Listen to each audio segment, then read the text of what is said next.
Hey folks, Alex McMahon here of Evolve Nutritional Therapy. We're continuing on today in our video series of 30 days of easy nutrition habit changes. Now, one of the big areas that I see a lot of people commonly making mistakes and underestimating their food intake is with regards to the liquid calories that they're consuming. Now, many of the times, these calories are very easy to overdo because they don't actually fill you up in any kind of meaningful way. They don't help to trigger any kind of excess satiety in the body that leaves you turning off that hunger signal in your brain saying, I don't need to eat anymore.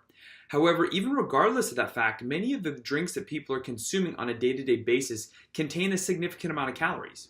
These typically come in the form of high-fat and high-sugar coffees. These could be from green smoothies that people get from the store, and in some cases, soda pop. Now, part of the reason that this is really difficult for a lot of people to grasp is because when we eat food normally, even a little bit more indulgent foods, they do still trigger that satiety.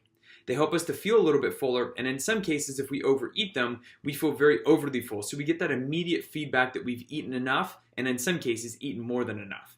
This doesn't normally happen with a lot of the liquid calories, even though they contain a significant amount of them. Now, what we need to keep in mind is that over the course of a week, those calories can add up pretty significantly and can entirely stall out, if not cause fat gain.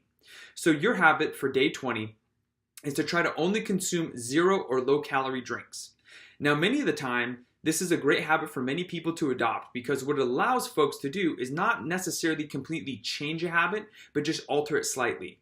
So for some people, that means if they're having a large amount of pops each day, switching over to a lower calorie version or even like a stevia sweetened version that has 0 calories is going to be a great option.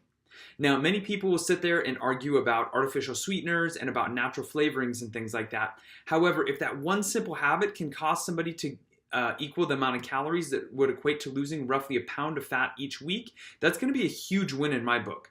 So a couple different options that you could turn to in these kinds of situations would be things like naturally flavored seltzer water. So that could be either from the brand Polar or LaCroix. You could turn to things like kombucha if you want a little bit more zest, or even some of the 0-calorie soft drinks like Zevia could be helpful to have here. So as always, I appreciate you taking the time to watch. Make sure to leave me a message and let me know how you're doing with these habits, and I'll talk to you soon.